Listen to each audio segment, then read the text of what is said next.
are just having so much fun here as John Nelson is really loving that intro music. Welcome again to another episode of the Sports Beat with Richard Holdridge. I'm excited because I got John Nelson back on the show from GPB Sports because it is high school playoff time. Bracket time. I got my notes too, John. I'm excited. Then there were 4 in each classification. We will break down all the classifications from 7A all the way down to 1A Division 1. John, how are you doing? Running around, brother. It's that time of year where, as you said, I mean, this is my 7A bracket. This is my original. Not reprinted. You see all the handwriting, the notes, all that kind of stuff. Multiply that by 8. That's what they get me. Well, my bracket's already busted. I mean, the teams that I thought were going to win 7A, they got eliminated in the quarterfinals. I had Mill Creek, Carrollton, Colquitt County, and Buford all in my final 4. And has all 4 of them ranked nationally, and all 4 of them are watching the rest of it. I mean, it was an absolute stunning. We had Milton and Colquitt County on the air last week, and that was a game that was 2.5 hours, and it was all over the place the entire time. And you look at the 4 teams that were ranked with the top 20 nationally. Yeah. They're not here. And you had in our top 10, you had Carrollton and Walton, number 4 versus 5. Buford, who's number 3, against Crawford, who was 2.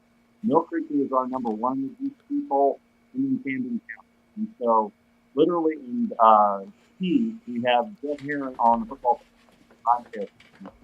And I just wanted to know about the wing T because I know that he's been a Delaware wing T guy ever since his time at the season.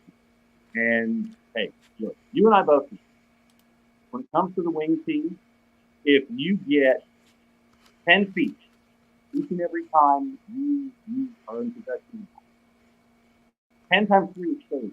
30 feet is 10 yards. You need to stick that's 220 off the clock. You do that, and you're clinical, and you don't make mistakes. You cause Mill Creek to make mistakes, and you end up putting 39 on them. I was shocked. I mean, for watching the Hurricane show, Hannah literally was trying to find me a seatbelt because it was that seismic for me what we were watching with Mill Creek and Camden County. Well, let's talk about those matchups in 7A. Camden County, which was a 3 seed, they're taking on undefeated Walton. That is the GPB Game of the Week. You and Hannah Gooden are going to be in studio. I love your show. Matt Stewart, Wayne Gandy is going to have the call. I really enjoy, usually I'm calling high school football games, but actually, because of the NFHS network, I will have a Friday off for the first time since the beginning of August. And I'm excited just to enjoy my Friday and watch some high school football. Camden County at Walton. What went into the decision to choose that as the high school game of the week?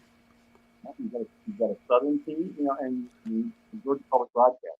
So we try and represent the state as best we can and show the state off to the rest of the state. And so, we had Colquitt County and Milton the week before. Before that, we had Valdosta and Carrollton. And what we try to do is make a conscious effort when we see the opportunity to showcase a team from the South, then we'll do that. And so we've done it for the last 3 weeks. Like I said, we've had Valdosta and Colquitt, and now we're having Camden on our air. And, I think also outside of geography, when you have a team knock off the number 8 team in the country, you want to follow that ride. You want to see what's next for them and see what happens. And a lot of folks thought that when they saw Walton at the Corky Kell Kickoff Classic, that they were going to be one of the teams to beat just because of how crazy they are offensively. And I mean, they put 66 on Mountain View in the first round. They beat, North Gwinnett in a shootout, and then they put 56 on Carrollton.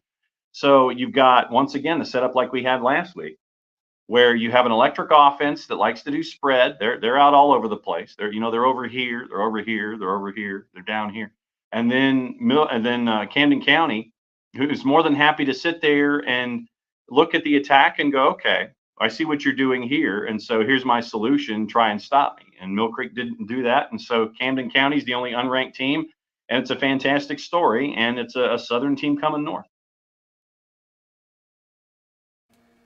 Absolutely. Now let's go to 6A because my championship just got busted. I know in the beginning when we had our pregame show, like our preseason preview show, I had Rome and Gainesville, and Rome lost to Thomas County Central 19-16, and then Gainesville lost to Woodward Academy. You still got all number one seeds in the semifinals. You got Woodward Academy at Douglas County, Thomas County Central at Marist.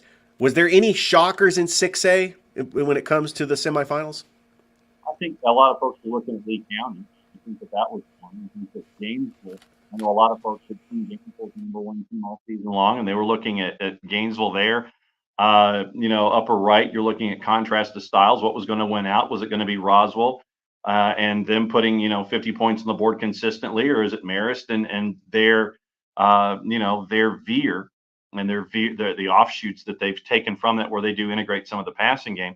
Or was it going to be what I've heard from a lot of folks is one of the best defenses in the state in Rome in the last decade, and what John Reed has been able to do, and Thomas County Central putting up big numbers. But when you've got a field goal kicker that kicks 4 in a game and one is a buzzer beater, I mean, you look at it this way.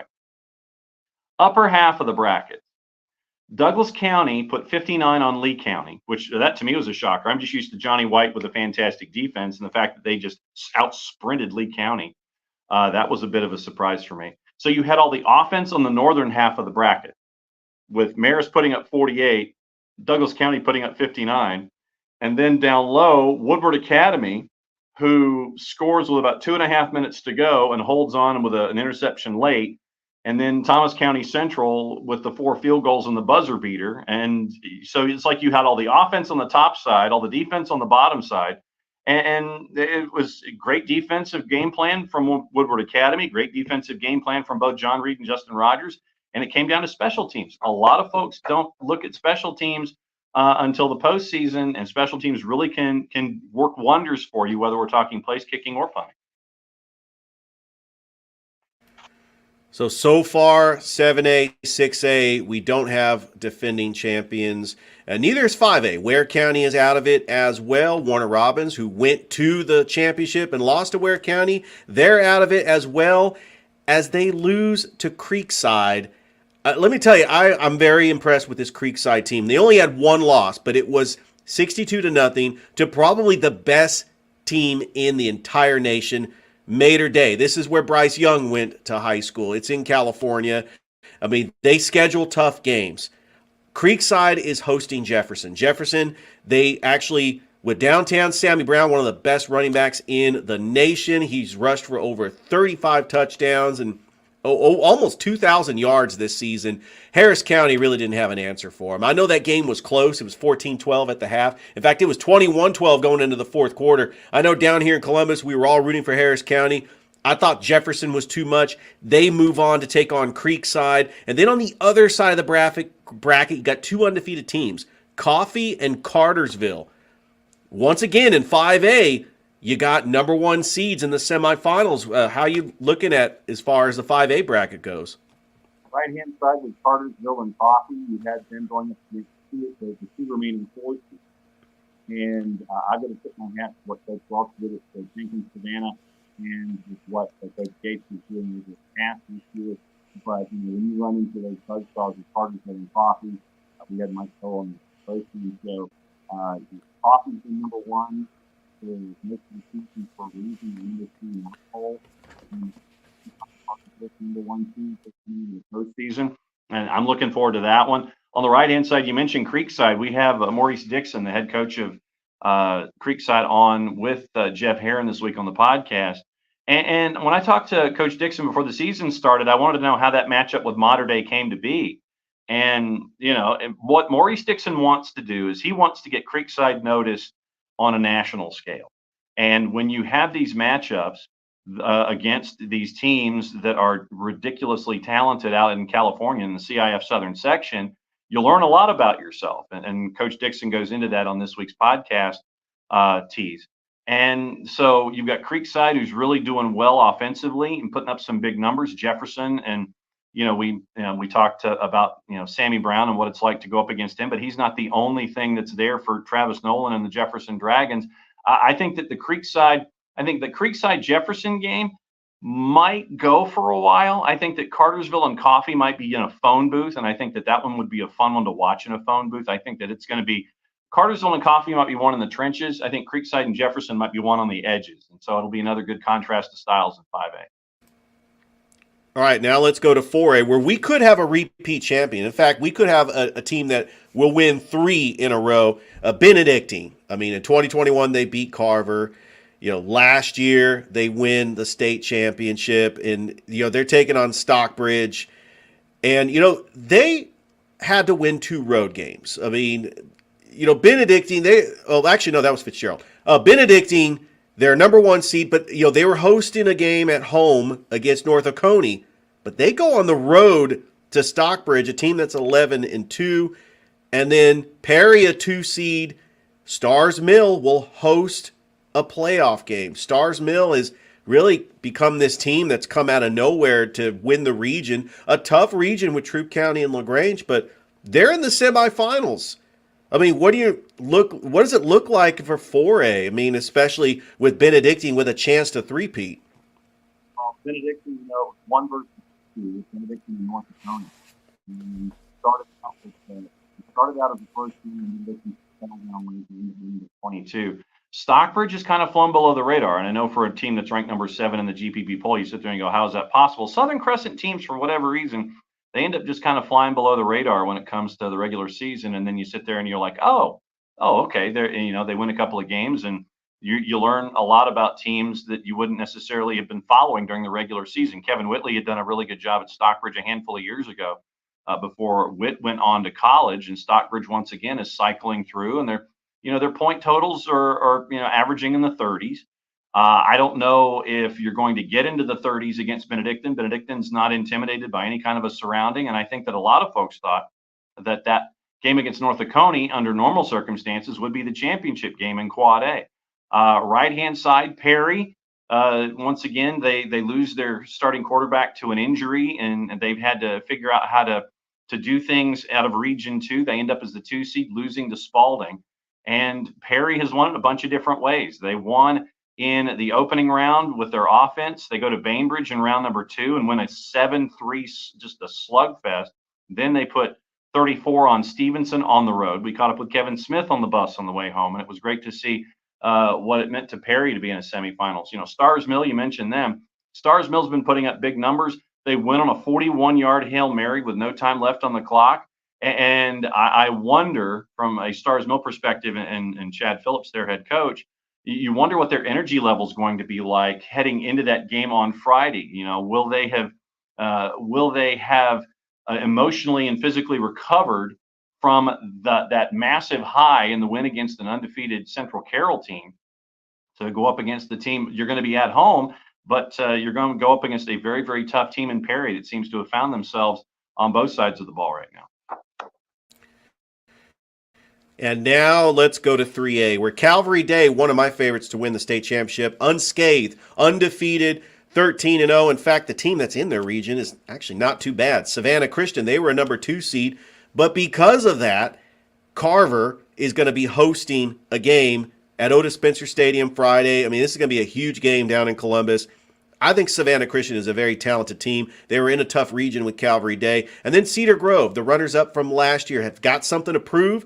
I know their record doesn't reflect the type of team Cedar Grove is, 8-5, but still, that's going to be a great matchup between Calvary Day and Cedar Grove. And on the other side of the bracket, Savannah Christian and Carver, which, by the way, Savannah Christian got the upset win over Lumpkin County. Carver was able to beat Monroe area. They were a number 3 seed that got knocked off the defending champs Sandy Creek in the first round, and then because of seeding, they were able to get that win against the 4th seed Gilmer to advance to the quarterfinals. But what do you think about these matchups in the semifinals for 3A? I know that we were talking about how the rotation affected things in Quad A, where you end up with North Oconee and Benedictine playing in the last round in the number 1 versus number 2. In our poll, this would be number 1 versus number 2, Cedar Grove and hosting Calvary Day, because of the tiebreaker going to the top part of the bracket. Cedar Grove did not play a team in AAA until region play. And that is 7 non-region games out of Class 3A. They played teams in 7A. They traveled to, I think like Mill Creek and Colquitt County, and they don't care. Much like shingles, Cedar Grove doesn't care. And you have a team in Cedar Grove that likes to challenge itself, once again, on a national scale. They did it here in the state of Georgia by going on the road, taking on any opponent that they could find, and they get through their region schedule. And that was why, and this is what I tell folks, because you're in a mini region, MINI, what I always tell folks is this: if your record out of your non-region play, and you've only got if you've got 4 region games or less in the current setup, if you have a record that is equal on both sides of the dash, or if the number on the right side of the dash is more than the one on the left side of the dash, it's okay. Everything's fine. Because you have to schedule all of these non-region games, then you get into region play. Season 1 sets you up for season 2. Season 2 sets you up for season 3. And that's where we are right now. We're in season 3. That's what season 1 and season 2 have done for Cedar Grove. They've set them up for this run, and it's going to be their toughest test. Calvary Day, obviously, with Jake Merklinger at quarterback and Mark Stroud doing fantastic work there, doubling up Wesleyan last week. But yeah, 1 versus 2 now on the left-hand side of the bracket. Savannah Christian and Baker Woodward, they've done great things. Having to, they got the first game at home, beating Peach County. And remember, that one was a slugfest that went multiple overtime. They escaped that one. They beat Morgan County. Then they go to Dahlonega, beat Lumpkin County and good work, by Lumpkin County and what Heath Webb's been able to do. Carver Columbus at number 8. They've been kind of grinding out results the last couple of weeks. So 8-7 against Upson Lee, and then putting 18 on the board to Monroe area. Clamping down on that opposition, doing what you need to do, get out of town. And so it's going to be interesting. But once again, you've got 1 versus 2, but it's on the left-hand side. And let's talk about 2A as the Road Warriors, the Fitzgerald Purple Hurricane, get 2 impressive wins on the road. They beat Spencer 37-20 in the second round, and they defeat Callaway 17-14 in the quarterfinals, which I thought Callaway was going to pull it out. But this Fitzgerald team that won a championship in 2021, they played Callaway in 2020, they lost to Thompson in the state championship. They just find a way to get past all the way to the semifinals in a tough region with Cook. That's why they were the number 2 seed. But they're taking on a very tough Pierce County team. This is going to be a very good matchup. Does the Fitzgerald Purple Hurricane continue being road warriors and they get a road win against Pierce County with a possible matchup against a region foe? Because I like Cook advancing against Rockmart, but we got some good matchups in 2A. I mean, it could go either way. Yeah. Traditionally, for me, AA is one of the toughest classifications across the board. And Fitzgerald and Callaway, they played each other before. They kind of knew what they were getting into with Coach Wiggins and with Coach Pruitt. So the fact that one was the grind out game that it was did not surprise me. Pierce County put up a big number early on Fellowship. Great season for the Paladins, but Pierce County is showing once again why they ended up getting the math benefited them when it came to. I think they actually pulled out the seeds out of a hat because all the tiebreakers were the same with Appling and with Toombs and with Pierce. And so Pierce pulled the number 1 out of a hat and they ended up being region champ. But Fitzgerald going to the Swamp to take on Pierce, that's going to be a knockdown drag out as well. It's going to be a fun one. Cook is going to be interesting going on the road to Rockmart. Rockmart put Toombs' season to bed last week. Bip Parsons done a great job up there with the Yellow Jackets. I want to see how Cook responds to going on the road. Played Washington County at home, beat Appling at home, beat Columbia at home. Then they're having to go on the road to Polk County to take on Rockmart. And that's going to be a really interesting one. How does Cook handle being on the road? That's my biggest question. All right, John, Class 1A Division 2. We could have a potential region matchup, and that'd be great for the Chattahoochee Valley. We are all pulling for Manchester and Schley County. But Schley County on the road, a rematch of the championship game last year against Bowden. Bowden is looking to repeat. They did lose to Manchester in the regular season. I thought that was a very big win by Manchester. Manchester, because of Telfair County and Manchester are both number 2 seeds, Manchester was on the top of the bracket. So the GHSA coin flip is going to award home field to Manchester. So Manchester is hosting a playoff game in the semifinals. That is incredible. I still think Schley County is the team to beat. They got a great quarterback in Jay Kanazawa and Jalewis Solomon. That quarterback wide receiver tandem is really hard to stop. But where do you like as far as these matchups in 1A Division 2? I like the matchup. I like both of these matchups for different reasons. Bowden and Sly, those two, it's number 1 versus number 3 in our poll. And you've got Sly putting up numbers in the 40s, and, they only beat early 28-24. They had to come from behind to do it. And I think that was a big test for Darren Alford and for Sly County to be able to test themselves like this at home before they have to go on the road.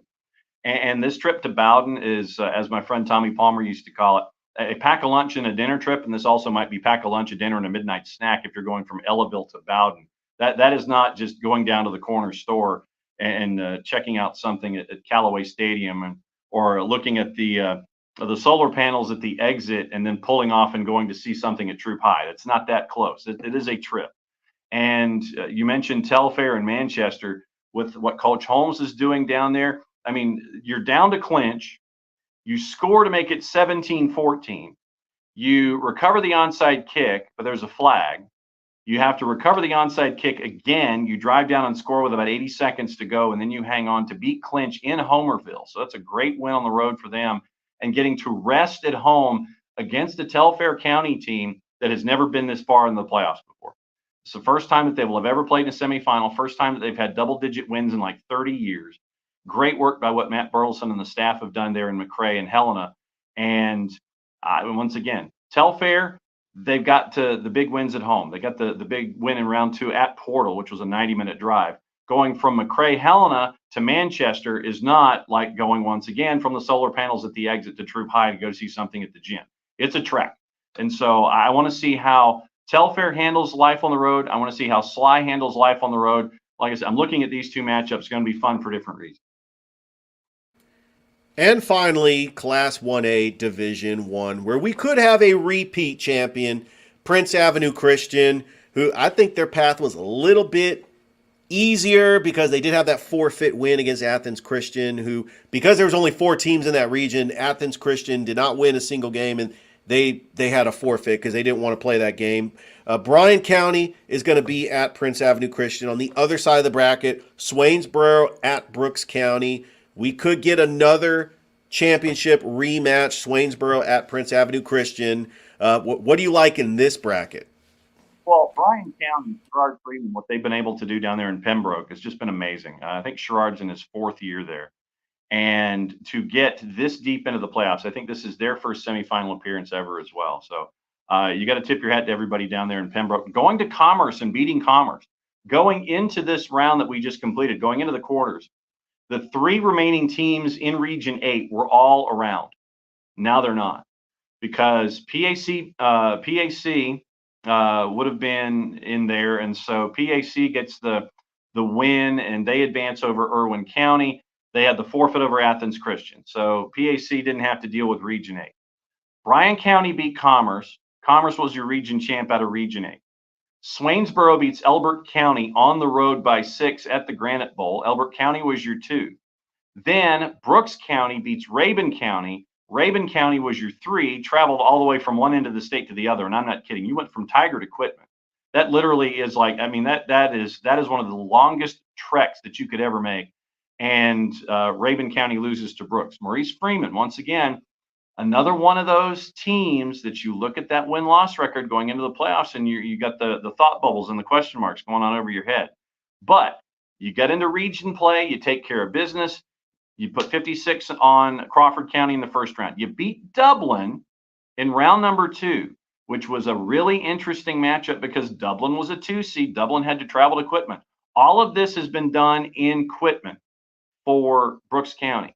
Swainsboro has to travel to Quitman again. So Swainsboro's been doing it on the road because they were a 3 seed, once again losing out with math and tiebreakers. They've got to go to Quitman one more time. How does Swainsboro respond to being on the road? That's my first question. And then PAC and Bryan County, how does Bryan County respond to being in a semifinal for the first time? That's my biggest question there. So PAC, Bryan County, Brooks, and Swainsboro, great stories all around. And that's 8 brackets, Richard. That is the brackets. I know that I'm excited that I was filling it out with you, John. I mean, I really enjoy the show that you and Hannah Gooden do. I mean, you guys love the brackets. I mean, when the brackets came out, we were excited about it. Of course, we all had to print out our brackets and fill them out. Before I let you go, John, tell everybody where they can find you on social media and how they can watch you and Hannah on GPB this Friday for the high school for game of the week. Easiest way to catch up with us at GPB is on all of our social media platforms. If you're at home, because it's supposed to be rainy and possibly nasty, and you don't have a vested interest and you're not going to a game, stay at home, watch us on GPB, and you can watch us on GPB, gpb.org, the GPB Sports app, on all of our social media channels. I'm fairly certain that we're on Twitch, and we are on Facebook, and we are on the 280 character app. So if there's one way or possible, or on our YouTube channel, so any way that you think you can watch us, you probably can watch it. For me personally, it is at OSG Nelson on the Twitters, on the 280 character app. It is Cute Sports Guy on Instagram, because when the boss says that's what you are, that's what your handle is. And on Facebook, it is John Freeman Nelson, because there are 2023 John Nelsons on Facebook, and I added the Freeman just to be different. And so yeah, at OSG Nelson starts things off. John Freeman Nelson, Cute Sports Guy on Instagram. That's me. He is John Nelson of GPB Sports, one of the brightest and brilliant minds when it comes to high school football, high school athletics in general. I mean, you do it all. And thank you once again for joining the Sports Beat and having you back on within a month. I know that's a big deal. I really appreciate you taking time out of your schedule to be on my show and to talk high school football, because this is what we love doing. Anytime where I can talk about 8 pieces of paper that are completely illegible, Richard, you know I'm going to do it. Good to catch up with you, my friend. Absolutely. Thank you once again for watching another episode of the Sports Beat with Richard Holdridge, and we will see you soon.